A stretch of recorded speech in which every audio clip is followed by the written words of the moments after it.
10월 14일 목요일 매일 성경 아침 묵상입니다. 오늘의 본문은 출애굽기 31장 1절에서 18절입니다. 성막을 지을 기술자와 안식일이란 제목으로 말씀을 묵상하겠습니다. 첫 번째 단락의 제목은 부살렐 지명과 은사입니다. 2절에서 5절 말씀을 보겠습니다. 내가 유다 지파 훌의 손자여 우리의 아들인 부살렐을 지명하여 부르고 하나님의 영을 그에게 충만하게 하여 지혜와 총명과 지식과 여러 가지 재주로 정교한 일을 연구하여 금과 은과 노수로 만들게 하며 보석을 깎아 물리며 여러 가지 기술로 나무를 새겨 만들게 하리라. 하나님은 부살렐을 지명하여 성막 제작의 감독으로 삼으셨습니다. 그리고 그를 하나님의 영으로 충만케 하십니다. 하나님의 영은 구약에 나타난 성령님을 가리킵니다. 성령 충만의 결과 부살렐은 지혜와 총명과 지식과 여러 가지 재주를 갖추게 되었습니다. 지혜는 하나님의 뜻을 이해하는 능력이고 총명은 사물이나 상황에 대한 옳고 그름을 분별하는 통찰력을 말합니다. 지식은 학습이나 경험을 통해 터득하는 경험적 지식이고 재주는 실제적인 작업을 위한 기술을 가리킵니다. 성령의 역사는 선지자들이 말씀을 대언하거나 이적을 행할 때만 나타나는 것이 아닙니다.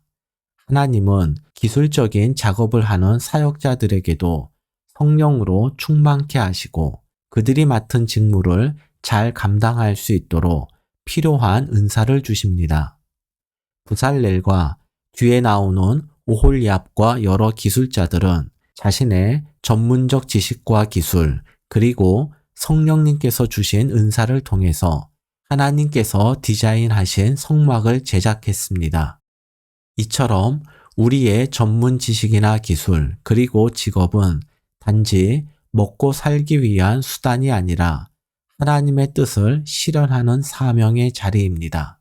그러므로 지금 있는 자리에서 오늘 내가 해야 할 일을 하나님을 섬기듯 최선을 다해 행합시다. 4절을 세번역 성경으로 다시 보겠습니다. 그가 여러 가지를 생각하여 그 생각한 것을 금과 은과 노수로 만들게 하고 하나님께서는 부살렐에게 성령을 충만하게 하셔서 그에게 성막 제작에 필요한 여러 은사를 주셨습니다. 하지만 성막을 하나님이 디자인하신 대로 만들기 위해서는 부살렐 스스로 연구하고 생각하는 노력이 필요합니다. 다시 말해서 우리가 하나님의 일을 행할 때에는 하나님이 주시는 은사가 필요합니다. 하지만 은사 받음이 곧 사명 완수라 생각해서는 안 됩니다.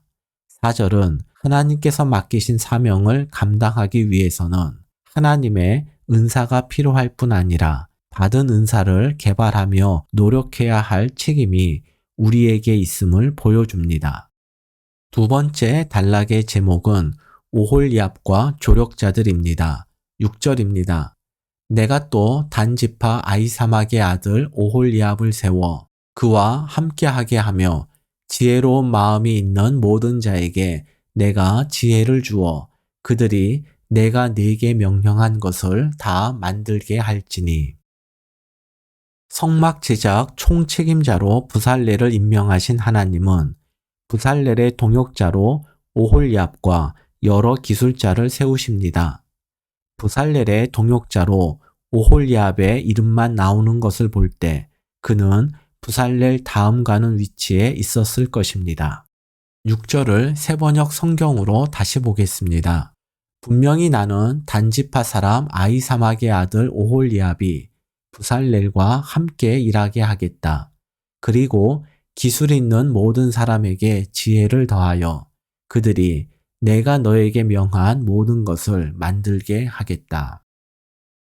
개역 개정 성경에 지혜로운 마음이 있는 모든 자를 세번역 성경에서는 기술 있는 모든 사람으로 번역을 했습니다. 하나님이 성막 제작에 사명을 맡긴 사람들은 이 분야에 기술이 있는 사람들입니다. 여기서 두 가지 교훈을 발견합니다. 첫째, 성막 제작에 관한 기술이 있는 사람이 하나님의 부름을 받은 것처럼 하나님께 쓰임받는 인생이 되려면 쓰임받기 원하는 분야의 실력을 갖추어야 합니다. 이 실력을 갖추는 것은 우리 각자의 몫입니다. 둘째, 하나님께 쓰임받기 위해서 실력을 갖추는 것이 필수이지만 그 실력이 전부는 아닙니다. 우리의 실력이 하나님께서 주신 지혜, 곧 하나님의 뜻을 이해하는 능력에 뿌리 내리고 의존할 때 하나님께서는 우리의 실력을 통해서 하나님의 일을 이루어 가십니다. 11절 하반절입니다. 무릇 내가 내게 명령한 대로 그들이 만들지니라. 성막 제작은 처음부터 끝까지 하나님의 뜻과 방법을 따라야 합니다. 부살렐과 오홀리압 그리고 기술자들이 아무리 실력이 뛰어나고 지혜로워도 성막은 그들의 계획과 지식대로 만들어서는 안 됩니다. 다시 말해서 성막은 하나님 말씀에 대한 순종과 인간의 생각과 지식이 아무리 뛰어나도 하나님의 생각과 지혜에 미칠 수 없다는 겸손 위에 제작되어야 하고 이것은 우리가 겸손히 하나님 말씀에 순종할 때 하나님의 임재를 경험할 수 있다란 의미입니다. 세 번째 단락의 제목은 안식일 준수 명령과 증거판입니다. 하나님은 출애굽기 25장에서 30장에 걸쳐서 성막 제작에 대해서 설명하셨습니다. 그리고 출애굽기 31장에서는 성막 제작을 위한 감독자들과 기술자들을 임명하셨습니다. 그러나 이것으로 성막 제작을 위한 준비가 끝난 것이 아닙니다. 하나님은 안식일을 반드시 지키라는 말씀과 모세에게 증거판을 주심으로 성막 제작과 관련된 말씀을 마치십니다. 안식일을 지키라는 말씀의 의미는 매일 성경 해설을 통해 살펴보겠습니다. 하나님은 성막 건설이 시작되는 시점에 안식일 규정을 다시 한번 상기시키시며 일하는 사람들의 휴식을 보장해 주셨습니다. 안식일에도 쉬지 않고 일하고 또 일을 시켜야 이룰 수 있는 일이라면 그것이 성막 건설이라 해도 우상이 되고 맙니다. 안식을 버리면서까지 특히 다른 사람의 안식을 빼앗으면서까지 성과를 내려는 욕심은 하나님을 배반하는 큰 죄입니다. 18절입니다. 여호와께서 시내산 위에서 모세에게 이르시기를 마치신 때에 증거판 둘을 모세에게 주시니 이는 돌판이요 하나님이 친히 쓰신 것이더라. 성막 제작에 대한 설명을 마치시고 마지막으로 증거판을 주신 것은 이 증거판이 성막의 핵심 요소이기 때문입니다. 증거판에는 십계명이 기록되어 있으며 이것은 법궤 안에 두어 성막 지성소에 보관하게 하셨습니다. 십계명은 이스라엘에게 주신 율법의 핵심이며 더 나아가 하나님 말씀을 상징합니다. 즉 하나님 말씀이 없다면 성막은 더 이상 성막이 아닙니다. 하나님은 성막을 제작하기 전에 십계명이 새겨진 증거판을 먼저 주신 후 증거판을 보관할 성막을 그 후에 짓게 하신 것처럼 하나님께서는 우리에게도 말씀을 먼저 주셨습니다. 이제 우리의 지식과 성령님께서 주신 은사를 통해 우리의 삶에 하나님 말씀이 거할 곳을 만들어 갑시다.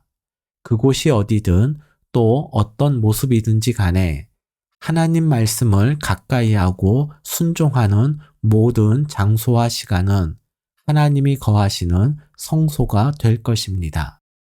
오늘의 말씀 요약입니다. 하나님께서 맡기신 사명을 완수하는 데에는 하나님께서 주시는 은사뿐 아니라 우리 각자의 노력도 필요합니다.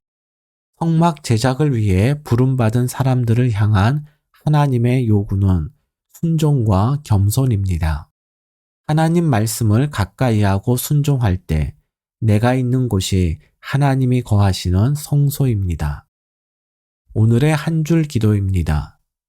우리 일상의 삶이 생존을 위한 시간이 아니라 하나님의 부르심에 응답하고 하나님의 뜻을 이루어가는 시간이 되게 하소서.